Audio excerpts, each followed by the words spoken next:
মনের মানুষ চ্যানেলের পক্ষ থেকে আমি মাফি। আমাদের চ্যানেলে নতুন নতুন গল্প শুনতে হলে আমাদের চ্যানেলটি সাবস্ক্রাইব করে সাথেই থাকুন। আর লাইক, কমেন্ট ও শেয়ার করতে মোটেও ভুলবেন না কিন্তু। ধন্যবাদ সবাইকে।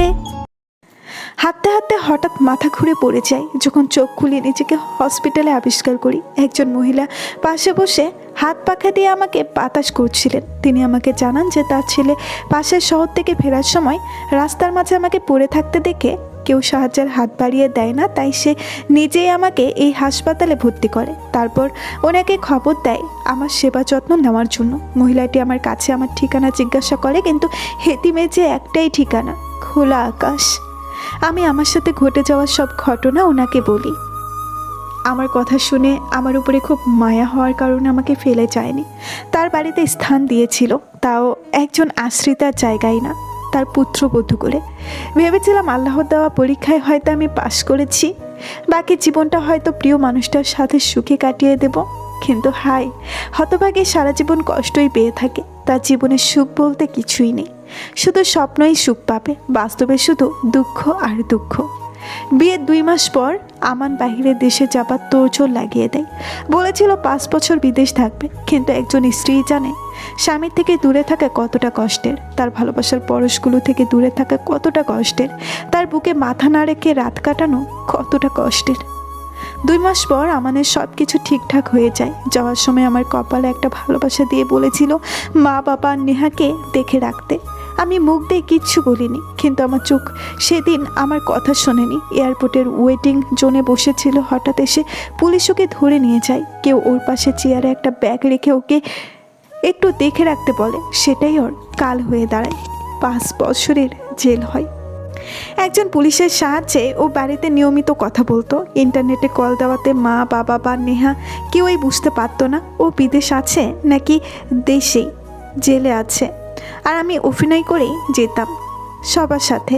2.5 বছর পর কুরবানি ঈদের একদিনের জন্য ওকে বাড়িতে আসার অনুমতি দেওয়া হয়, কারণ এতদিনে প্রমাণ ওর বিপক্ষে গেলেও পুলিশ ভালোই বুঝতে পেরেছিল ও দোষী না।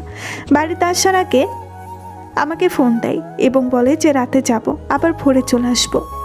মা বাবা আর বোনটার ঘুমন্ত মুখগুলো দেখেই চলে আসবো। আমি জেলে আছি, ওরা মা জানলে তাকে বাঁচানো যাবে না। সেদিন রাতেই বাড়িতে আসা আমান প্রিয় স্বামীকে 2.5 বছর পর কাছে পেয়ে তার ভালোবাসার ডাকে সাড়া দেওয়ার ফলেই আমার এই সন্তান গর্ভে আসে। ভোরে আমান চলে যায়। আমি আমার প্রেগনেন্সির কথা প্রায় 4 থেকে 5 মাস লুকিয়ে রাখার চেষ্টা করি। পেট একটু একটু বাড়তে থাকে, তবুও যতটা সম্ভব নিজেকে লুকিয়ে রাখি। কিন্তু হঠাৎ একদিন আমার ফোনে কল আসে যে শর্টকাটটিকে আমানকে যেই জেলে থাকবো সেখানে আগুন লেগে 3 জন পুলিশ ও যে 5 জন কয়েদি ছিল তারা সবাই পুড়ে মারা যায়।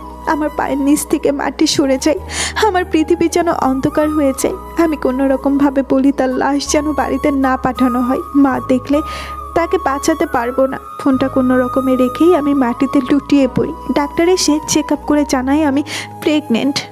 তারপর একে একে সারা সব কিছু ওসি মিসেস রেহানাকে বলে। তুমি তোমার শাশুড়িকে কেন বলনি আসল সত্যটা? তার যে সত্যটা হজম করার মতো দেহের অবস্থা নেই। যদি বলি তাহলে তিনি মারা যাবে।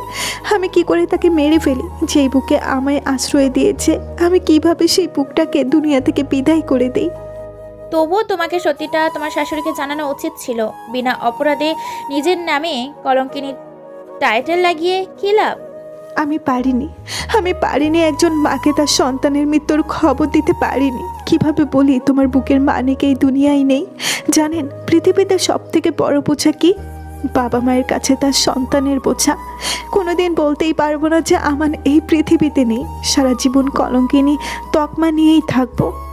রেহানা বেগম চুপ করে সারার কথা শুনছে। মেয়েটার কথা স্বার্থপর, আসলেই স্বার্থপর। না হলে পরের জন্য কেউ নিজেকে খারাপ বানিয়েও বেঁচে থাকতে পারে?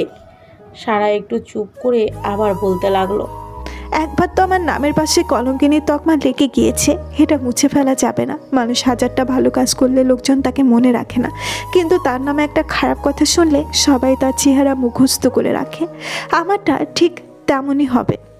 আচ্ছা সারা, আমার কিন্তু একটা জিনিস এখনো পরিষ্কার না। সেটা হলো, যেদিন তোমার শাশুড়ি জানতে পারলো তুমি প্রেগনেন্ট, সেদিন সে ফোনে কার সাথে কথা বলছিল? সেটা যদি তোমার স্বামী না হয় থাকে তাহলে কে ছিল?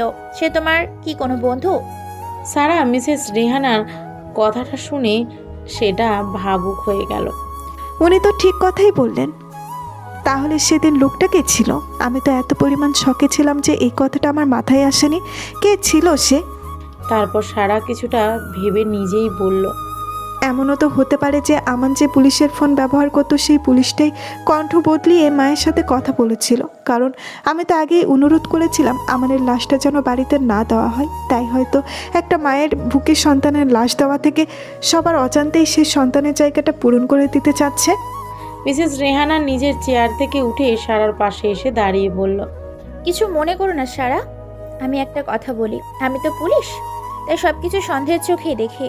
বিষয়টা এমনও তো হতে পারে যে তোমার স্বামী মানে আমান, সে কোনোদিনই জেলে যায়নি, কোনো শর্ট সার্কিটের আগুনে মারা যায়নি। সব কিছুতেই তাই প্ল্যানও তো হতে পারে। মিসেস সাবিনার কথা শুনে সারা কিছুটা দুশ্চিন্তাগ্রস্ত হয়ে গেল। তারপর হতাশ কণ্ঠে বলল, দেখুন ম্যাম, একটা মানুষের নিজের মৃত্যু নিয়ে নাটক করার তো কোনো মানে থাকতে পারে না। সেখানেও নিজেকে আড়াল করে রাখবে। যদি বেঁচে থাকে এতে তার লাভটা কি? মিসেস রেহানা একটা লম্বা নিঃশ্বাস ছেড়ে বলল, আমরা চোখের সামনে যা দেখি তার অনেক কিছুই সত্য নয়। আর যেটা তোমার দৃষ্টির বাইরে ঘটেছে সেই জিনিস কিভাবে সত্য বলে মেনে নেওয়া যায় বলো তো? আমি তোমাকে কষ্ট দেওয়ার জন্য কথাগুলো বলছি না সারা, জাস্ট সন্দেহ হলো তাই বললাম। যাক, ওইসব কথা এখন থাক, আমার সাথে চলো। সারা মুখের দিকে তাকিয়ে রইল। সাথে যাবে মানে কোথায় যাবে? মনের ভাবটা মিসেস রেহানা বুঝতে পারল, তাই বলল, আমার বাড়ি যাবে। বাড়িতে আমি একাই থাকি, একটা মেয়ে আছে, সে থাকে দেশের বাইরে। আমার হাজবেন্ড, সেও দেশের বাইরে থাকে, 3 মাস পর পর দেশে আসে। যাই হোক, চলো এখন। সারার একটা আশ্রয়ের খুবই দরকার ছিল, তাই সে না করতে পারল না। এমনিতেই প্রেগনেন্সির 6 মাস চলছে। এই সময় তার একটা নিরাপদ আশ্রয় চাই, যেখানে সে ভালো থাকতে পারবে, তার সন্তান ভালো থাকতে পারবে। কাছের মানুষ তো কেউ নেই। সন্তান পৃথিবীতে আসতে তাকে নিয়ে তবুও পৃথিবীর সমস্ত অশুভ শক্তির সাথে লড়তে পারবে। মিসেস রেহানা বাড়িতে সারা একটা রুম দেখিয়ে দিয়ে বলে, দেখো, এই রুমটা তোমার। কোনো সমস্যা হলে আমার বাড়ির কাজের লোক আছে, তাদেরকে বলবে। তোমার সমস্ত সাহায্য তারা চলে আসবে। আর কোনো চিন্তা করবে না, যে মানুষটা চলে গেছে তার জন্য কষ্ট পেয়ে যে আসতে চলেছে তাকে কষ্ট দিও না।